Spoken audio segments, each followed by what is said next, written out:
Okay, everyone, good morning. Welcome to a brand new week of the morning briefing from the Celtic Way with me, Hamish, and John as well. John, back at it today. Celtic are back this week. Everything is good apart from our goalkeeper potentially having a serious injury. Yeah, not quite everything good. Yeah, as you're saying there with Kasper Schmeichel. Bit of a blow overnight. Will we just get straight into that before we start? Well, You got anything else you want to get off your chest? I need to read out the sponsor thing, so Oh yeah, probably of course. end up in hot water there. We'd love to just chat about Casper straight away, but first of all, a quick word from our sponsor. This Celtic Way video is brought to you by S1 Jobs. If it's time to hand in your transfer request, then head over to s1jobs.com and upload your CV today. With thousands of jobs across Glasgow, Edinburgh, and the surrounding area, you'll find the one at S1 Jobs. Start your search today. Yes, morning, everyone. Lovely to have you with us. Please get involved in the live chat. Even if you never have done so previously, we'd love to hear from you. How are you feeling about Celtic? The derby's a distant memory now, John. We're looking ahead to Hearts and winning the league. But we may be without Kasper Schmeichel, I think it's fair to say, at this stage on Saturday. Just tell us what's happened there. Yeah, so he was playing for Denmark against Portugal last night in what seemed like a bit of a classic kind of knockout encounter to get into the latter stages of the Nations League. He made a penalty save from Cristiano Ronaldo early in the game. The match goes to extra time, and then he falls awkwardly on his shoulder or his collarbone. We don't know the exact nature of the injury. It looked like his shoulder to me. He was visibly in pain, but because Denmark had substituted all their players off, he didn't want to go off. I think he pretty much refused to go off and stayed on the pitch. But he was visibly in pain during the match, and then after the match, sent to a hospital in Lisbon, and has his arm in a sling this morning. Unfortunately, at Lisbon Airport, spotted there, has his arm in a sling. We don't know the extent of the injury. We don't know how long he's going to be out for, but looking at it, if anyone's seen the footage and saw how much pain he was in, it didn't look particularly good. So it looks like he's going to be missing for a little bit at least, and then we'll obviously get an update from Celtic and Brendan Rodgers later in the week. But yeah, his arm's in a sling, looks like a shoulder injury, and we're waiting to see the extent of it, unfortunately. So it looks like, someone will be drafted in to replace him. Yeah. Obviously, Valjani Sinisalo looks like the most obvious candidate for that. Or the return of Scott Bain. You never know. Now it'll be Sinisalo. I think it is just worth pointing out because you hear about potential injuries and players getting a knock, and I think with it being the international break, a lot of the time, not us really, but I think a lot of outlets do tend to drum things up. Rio Hatate was seen clutching his right hamstring as he came off, which is a kind of normal thing for footballers generally. This is serious, I would say. We don't know how serious. I'm not saying Kasper Schmeichel's out for the season or anything like that, but I think the what we can see is that he's certainly going to be a doubt for this weekend. So just to reiterate, it was during extra time. It was actually for a move where Jota, not our Jota, obviously, the Liverpool Jota rounded him and scored, and it was then flagged for offside. So that adds insult to injury. I think the fact that he injured himself for a move that wouldn't even have counted as a goal anyway. There was a moment after it, I don't know if you've seen, where he actually makes a great save from Bruno Fernandes, but he, after it, screams in agony. And it's actually a bit of a kind of tough watch because it was quite quiet inside the stadium at the time, and you can actually hear Kasper Schmeichel screaming and the cameras pick up on him. And I watched him I went and rewatched extra time, and even at full time, he kind of hobbles off a bit awkwardly. So he's not in a great place. I think you mentioned it there, but the Danish manager, who's called Brian Reamer, said he was badly hit, but I think he is okay. And then he told the written press that he'd been taken for an examination together with the national team doctor. He wasn't sure whether that would be carried out in a hospital, but we're basically going to have to wait and see. But it might open the door for Sinisalo. Yeah, I think it will, won't it? I mean, when Sinisalo joined last summer, the chat was like there's a long-term plan for him at Celtic and he's going to be Kasper Schmeichel's understudy for a while. And I guess we get to see how that plan kind of plays out. If Schmeichel's going to be missing for a few games, then he does get an opportunity to come in at an important time of the season and show what he can do. there's obviously, I think the coaching staff, the goalkeeping staff, obviously rate Sinisalo. And I guess with the rest of us, we'll find out what he's got to offer if he does get those minutes. But I think the idea was always for him to come in and compete for the goalkeeping spot at some point, probably a bit earlier than people would like. Obviously, losing Schmeichel's a massive blow for me. I've said it on this channel, but he's probably the best signing we made last summer. I think he's made a noticeable difference to Celtic, not just in terms of, eye-catching shot stopping, but just in the way Celtic play and build out the back. Not as apparent in the derby, of course, which is everyone's most recent memory. But for the large part of the season, he's been stellar, and I think losing him at this stage would be a significant blow if that does turn out to be the case. So do you think we'll be waiting until Brendan Rodgers on Friday? So, we probably won't hear anything unless they do a Celtic TV interview and it comes up, but they tend to avoid stuff like that. How much of a blow do you think in terms of what we're going for this season with the treble? I mean, there's still work to be done in the league, but it would be a hell of a collapse for us not to win the league. But in terms of the treble, does it genuinely make it a bit harder, do you think? Or will we notice Schmeichel not being there if someone like Sinisalo comes in? I think we'll notice him not being there because I think he's just made such a positive impact. That's not to say that I think, we're not going to win the treble now or anything's, major is going to happen negatively. But I do think it'll be noticeable that he's not in the team because I genuinely think he's been an upgrade in that position from Joe Hart last year. And obviously, if Sinisalo's got the stuff and he's got the juice and he's ready to go, then hopefully it won't be as felt as sharply as some might think. So again, it's up to him to step up into those gloves, really.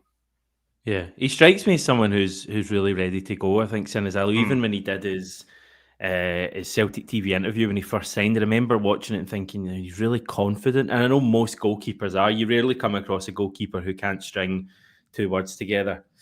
Could mention a certain one who's on the Ibrox coaching team at the moment, but I've annoyed him in the past, so I won't do that again. But you can tell, when you watch him, that he's a confident guy. I think he's well liked in the dressing room as well. And as you say, he'll be itching to go. He's played one game. Is it Wraith Rovers he played in the cup? He didn't have much to do, but you think he'd be itching for an opportunity. I think I feel all right about it. I must say, obviously, I'd much rather Kasper was there, and I hope he's not missing for too long. But it might just be an opportunity to kind of find out with Sinisalo, because I think we're all itching to know, is he a future Celtic number one? Yeah, I think that's fair. And I guess we'll wait and hear from the manager later in the week, I suppose. Yeah. Okay. Danny Boy saying Sinisalo should have played in cup games to prepare him for such events. He has played just one so far. Mark loves it when players get a chance. So we finish flag. Mark saying we'll give Sinisalo a good opportunity to show what he's learned. Yeah, Squeak saying, do you think he has it in him for the remainder of the season? I guess the answer would be we'll have to wait and see. But he does strike me as someone who would be fine. You get anything else on this issue? It's just a case of waiting and seeing. Yeah, I think it's until we know more. We could speculate about how serious it is and stuff, but we don't really know. Let's be honest. So there's no point in getting into it too much. All we know, he's got his arm in a sling. He was examined after the game last night, and we'll just it's a wait and see job, this one, unfortunately. Okay, other international stuff. As Michelle's bringing up, I don't know if you've caught this, but do you see AJ had to calm down an angry CCV last night? So it was a heated match between USA and Canada, which Canada won 2-1. There was a bit of a confrontation between the players, and Carter Vickers was pretty wound up. And you don't often see him wound up. And the players are coming together, and Alistair Johnson goes over and kind of, I think basically is laughing and says, right, just calm down, CCV. So I quite enjoyed that. Yeah, the United States national team seem to be doing a bit of soul searching at the moment and kind of trying to find their groove ahead of the World Cup in 2026. And it's a big night for Carter Vickers because I think he played a half of football last summer, but I think that might have been his first start for like 18 months or something since the end of 2023. Okay. So it was actually quite a big night for Cameron Carter Vickers. So he's G'd up, and obviously there's a lot going on between Canada and the United States at the moment. So there was plenty of talking points around that one, and we know Alistair Johnson is as proud an international player as he can get. But it's a difficult. United States national team seems a bit shaky at the moment. It can't be easy for some of the players because I think they're all wanting to do better than they're actually doing, and it's difficult for Carter Vickers as well. It's a difficult situation and there's quite a lot of pressure on them ahead of the World Cup. So they're all kind of they're searching for a way forward. Speaking of that, Scotland also maybe searching for a way forward. I didn't watch the game. I don't know if you did. I heard it wasn't particularly good. I watched the highlights and Greece were completely dominant. I think Ralston played the full game again. Tierney came on in the second half. I'm one of those derided complainers who feel like the Steve Clarke thing has maybe run its course to an extent. I agree, yeah. Not to disparage what he's done with Scotland in the past, but I just feel like it's a situation that's run its course, and I feel like Scotland need a fresh start, maybe with some fresh thinking and get some fresh ideas into some of these players. It was an embarrassing performance, unfortunately, from a Scotland perspective, and I think that it seems like they're another team soul searching a little bit, not really finding what their identity is. They just seem kind of stuck. Obviously, they had a good result in Greece through the week, but Greece just came to Glasgow and just blew them away, basically. And it's that's unacceptable when you're thinking about qualification going forward.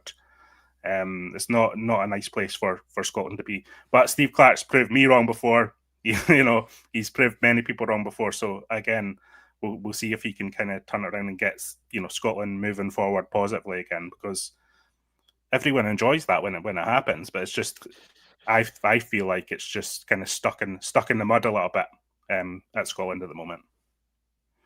So you're not a fan of the idea of Steve Clarke being the successor to Brendan Rodgers, then? It's fair to say. But you trying to depress me on a Monday morning, Hamish? No, I'm not a fan of that idea at all. So no, I would not like that to happen. Okay. Well, as you say, Ralston played the full game. Kieran Tierney came on. I think Tierney played like 45 minutes, pretty much, including stoppage time. So that's all well and good. Next time we see him, I guess he'll probably be in a Celtic shirt. Elsewhere, we had Ireland beating Bulgaria 2-1. Yep. This was notable because Adam Idah scored a late goal. It was a winner on the night for Ireland. It wasn't a winner in terms of the tie because they were already going through, but it did clinch the tie. He gave it one of those when he scored, apparently towards those giving him a hard time online. So you know who you are in the comments. I think it was more Irish fans, I think, than Celtic fans. But it kind of shows that he's, I guess players do read what's said about them. Of course they do. Yeah, I mean, he's a very self-aware individual, I feel like, and I sometimes feel like that's to his detriment in the sense of you can kind of see when his confidence dips a bit. But that was a well-taken goal. He made a great timed run, got on the end of it and sticks it away. So it's great confidence boost for Adam Idah. That's a good thing for Celtic. It's a good thing for players like Anthony Ralston as well, who maybe aren't getting as much game time at Celtic, but to play regularly for Scotland, and then the likes of Idah getting a wee boost and sticking a goal away, I think is excellent for him. So, and if he wants to give a wee shush celebration, I don't mind it. You know me, Hamish, I love a wee bit of that in players. I love a wee bit of players giving it back, whether it's to Celtic supporters or other supporters of other teams. I think that's all part of the game, tapping into that emotion, how you feel. So if he wanted to give a bit back and that made him feel bigger, and after sticking that away, then fair play to him. So I sometimes watch him and I like Adam Idah, but I sometimes think he maybe does need just a wee jolt sometimes. Just go and really impose yourself in games, because you look at all of his attributes. He's not lightning, but he's pretty quick, I would say. Certainly strong, can win headers, scores all different types of goals, is a good goal scorer.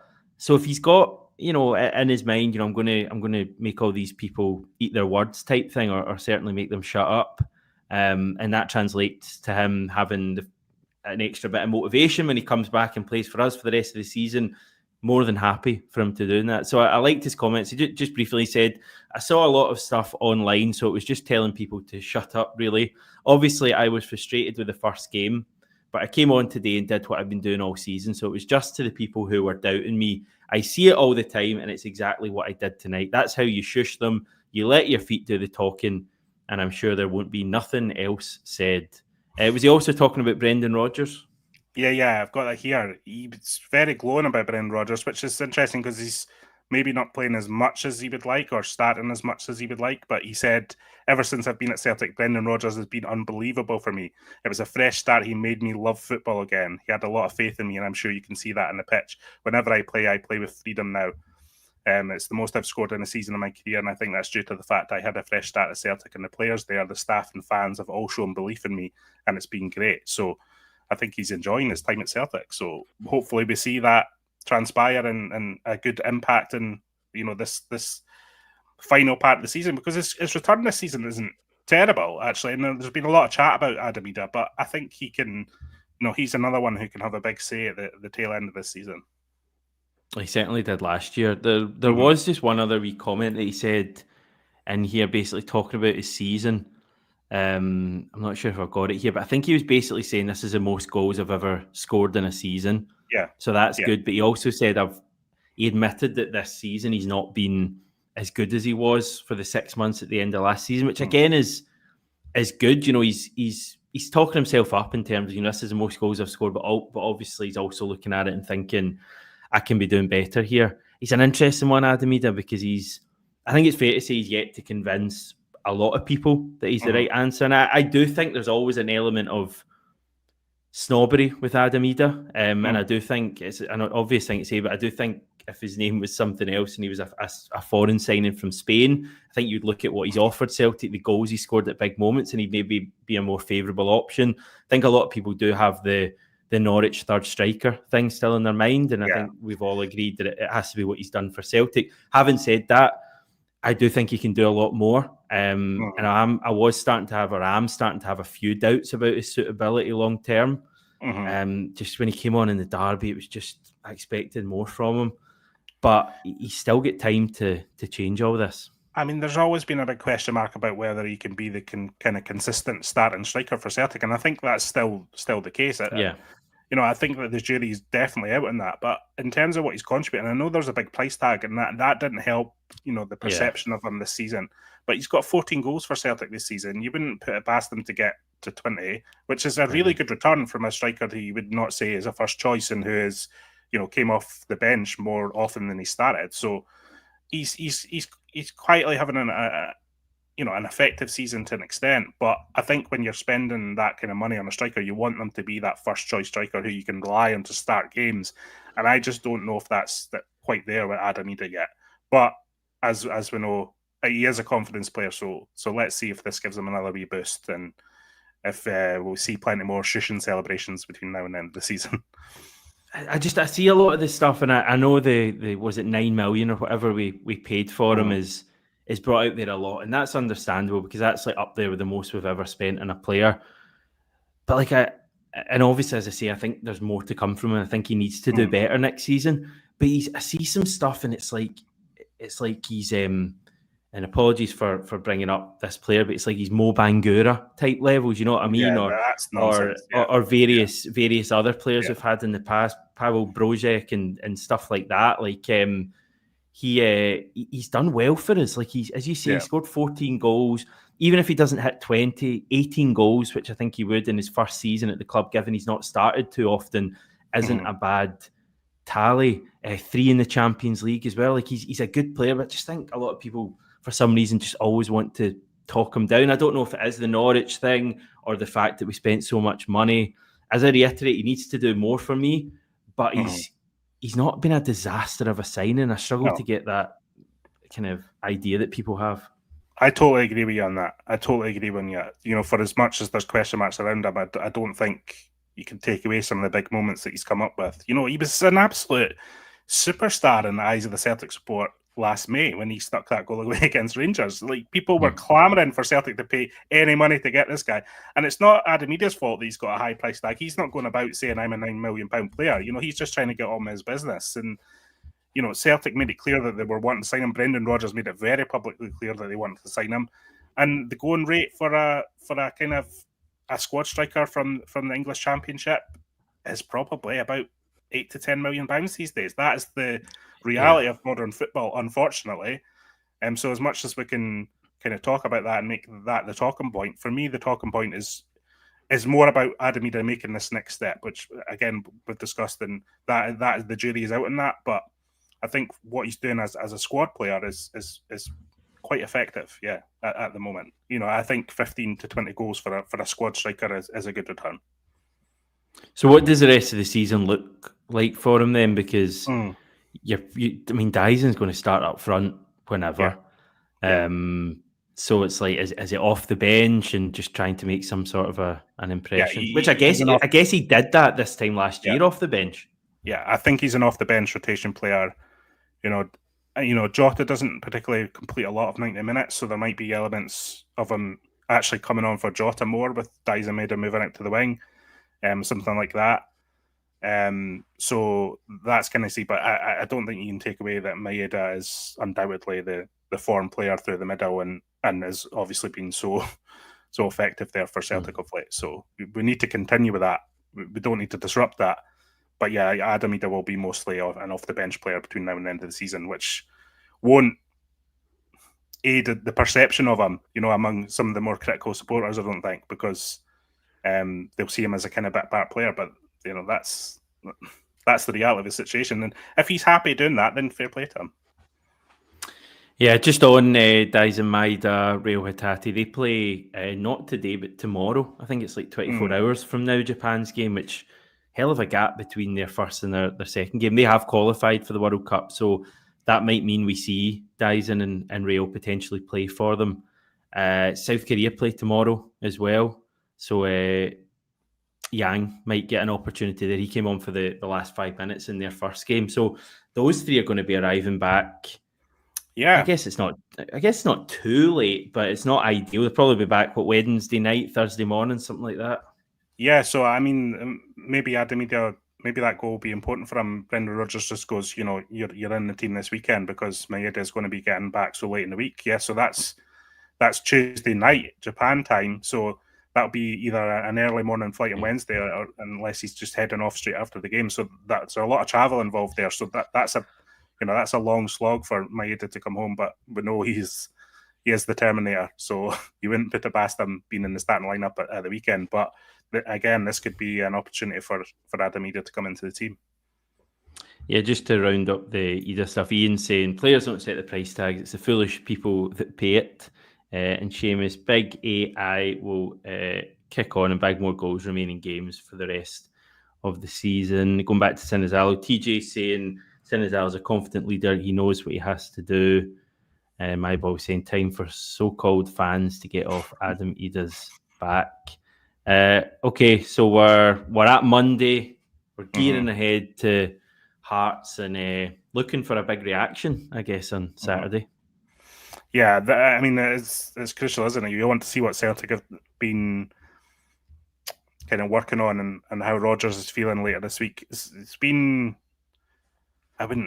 this is the wrong word to use. I was about to say it's been suspiciously quiet from Celtic, but that's not true. They're always quiet during an international break, but it has been just kind of radio silence from Celtic.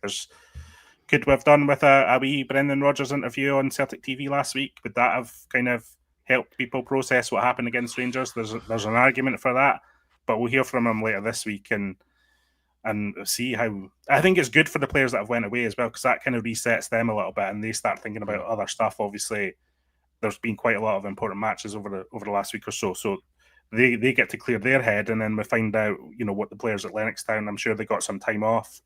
They get to refresh a little bit, and Brendan Rodgers was none too happy after that derby. So if he's been glibbering over the international break and kind of reinforcing some of the messages that maybe the Celtic squad have lost a little bit over the last few weeks, I definitely think there's an issue around focus and kind of hunger with being so far ahead in the league. I genuinely think that is an issue, and a concern an issue if it persists.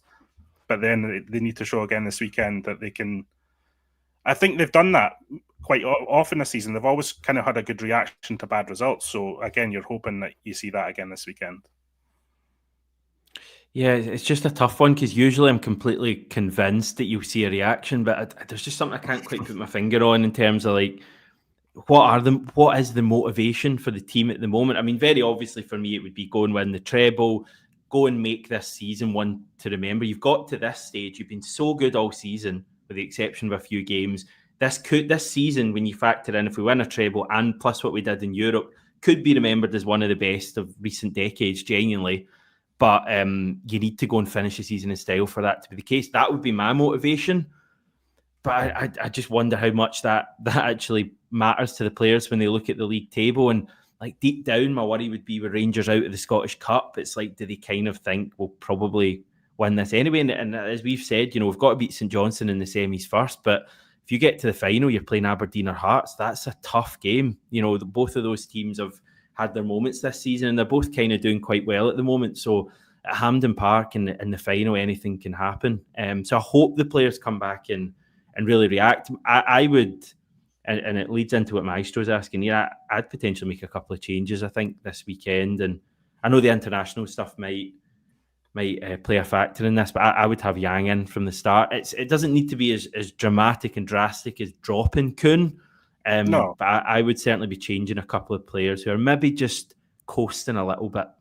And that's what competition for players is supposed to be about. A player is supposed to come into the team if you're not getting the job done over a series of weeks, which you might argue about Kuhn.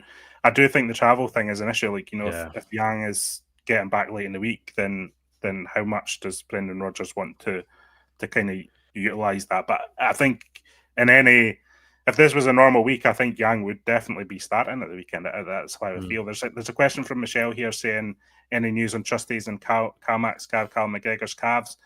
My understanding is that it's not serious issues for either of them, and I think McGregor was quite close to playing the derby. It wasn't like he's out for a long time, so my understanding he'll be back quite quickly. And same with Austin Trusty, I don't think that's a serious issue at all. So they'll be back, if not this weekend, then shortly after. It's not a long-term thing as far as I'm aware.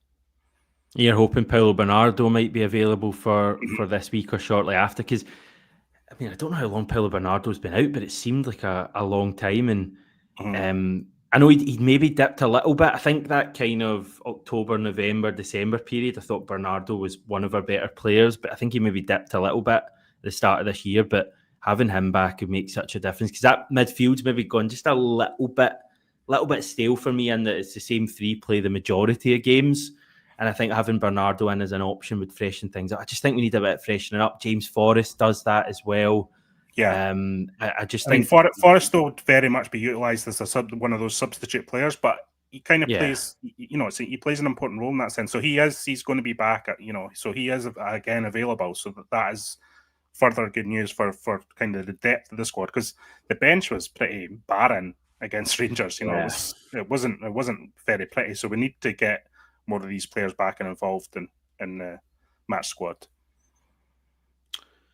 Yeah, I mean, we're all just kind of looking ahead now to Hearts, and we're only a few wins away from potentially, winning the league. So it's exciting times. I mean, if we go in and batter Hearts on Saturday, everyone's mood just changes straight away, doesn't it? Because, I mean, you are only as good as your last game, and people generally tend to remember your last game. When I've noticed that, like, when viewing almost everything at the club, every individual player, every individual figure, even in the boardroom, a lot of it's viewed through the prism of what the last result was. And if we go and batter Hearts, Arnie Engels will be brilliant again, and Kuhn will be amazing. I've seen some matching towards the treble, all that good stuff. I've seen people saying they'd be selling Kuhn for 10 million and stuff at the end of the season. It's just way over the top again for me. But we do need to see a reaction from him. Reactions to derbies in particular, that is the nature of it. Like, and I wrote about this last week, in the sense of when these derbies happen, one team gets this weightless crown on their head as the champions of Glasgow, and the other team gets this like a big dead weight on their back. And Celtic definitely felt the sharp end of that last week. But there is a big picture. The big picture kind of clashes with the perception of the team. I think what Celtic need to do is, like, they need to, because there's little doubts creeping in about here and there. But if Celtic have a really strong end to the season, that reality will will shatter the perception of Celtic being the dominant team in Scotland again. But they need an almost perfect end of the season now, because there's going to be these little grumbles here and there. They need to have a strong end to the season. They need to carry forward momentum into the summer, which is just such an important period for me. Like, it's just so important this year, especially with qualifiers, etc. ahead. It's really important Celtic feel like they're moving forward with positive forward momentum, and kind of staggering over the line on this, the inevitable title win that's coming, isn't going to satisfy a lot of people. Now people, given the nature of what happened last week, people are looking for perfection now, and that's the kind of tricky position Celtic are in, because perfection is hard to find. You know, it's not easy to be perfect, but it does feel like Celtic need to go on a perfect run here to kind of satisfy the demand of expectations around the club and around, you know, its status as kind of all these resources that they've got, you know. But that's the kind of corner that Celtic are fighting out from now. But it's a good position to be in, because again, the big picture is so strong. Celtic have been exceptional this season. They've had a good run in Europe. They're on the verge of winning another treble, which would be the 6th in the last 10 years, which is ridiculous. So that big picture is important to hang on to, I think, especially when looking at one-off results, you know. And I know there's been a slight trend. There's been a trend against Rangers in recent derbies, and it's not going exactly the way people want. But I do think, you know, Celtic still have it in their hands to really power through and have a really strong end of the season. Yeah, I do as well. I certainly hope that's the case. I think Saturday will hopefully tell us a fair bit about that. You'll see the reaction from the team. If you have guys like McGregor, Trusty back, Bernardo, Forrest involved in the squad as well, then you'll be feeling good about things. But quite possibly Sinazalo between the sticks, everyone, as we spoke about at the top of the show. Bit of doubt over Kasper Schmeichel. Went off last night for Denmark, but we'll find out later in the week from Brendan Rodgers and the other 10 injured players at the moment. We can get an update on them as well. For now, John, though, we'll head off. Plenty more on the website, everyone. I will return this time. Plenty on the website. Sorry. No, there's plenty on the website. There's, if anyone missed it, Ryan did an interview with Sead Haksabanovic about his time at Celtic. And his kind of experience at Celtic, working under Ange, working under Rodgers, pretty much the full story of how everything went down. So, including that infamous Instagram post and why he posted it. So that interview is up on the site now if you want to go and check that out. Excellent. I definitely will be checking that out. Okay, thanks everyone. I'll catch